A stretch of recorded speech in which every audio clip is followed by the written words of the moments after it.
Et chez nous, il y a un hadith du prophète qui dit: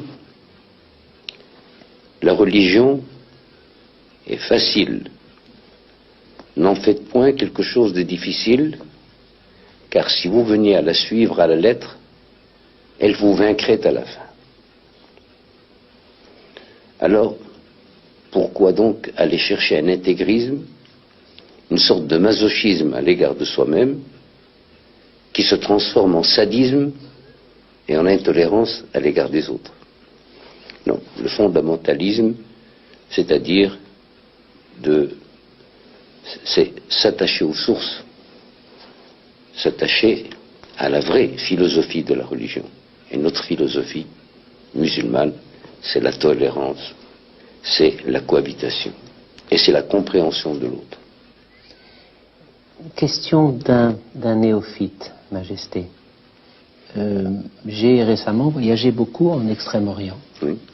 Et j'ai été très frappé de voir que dans des sociétés polythéistes, voire même qui adorent des dieux empruntés à la nature, on trouvait des personnalités d'une très grande élévation morale, des philosophies remarquables. Est-ce que la religion est par essence monothéiste, ou est-ce que l'on peut admettre que le besoin de Dieu, la recherche de Dieu, est en elle-même suffisamment intéressante pour que l'homme s'anoblisse dans cette recherche? Dans la religion musulmane, comme dans la religion chrétienne, comme dans la religion hébraïque, la recherche du perfectionnement vers la connaissance de Dieu n'est pas interdite, bien au contraire, elle est encouragée. Mais elle ne saurait être que pour mieux connaître l'être unique, le Dieu unique.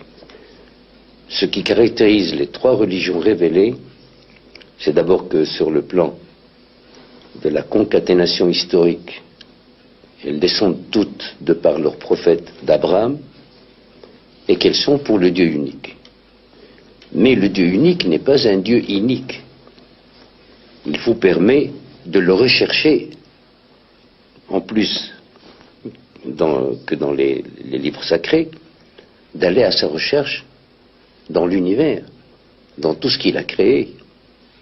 Et je pense qu'il n'y a pas de contradiction entre la recherche de Dieu dans les livres saints et la recherche de Dieu dans l'univers. Bien au contraire, on adore Dieu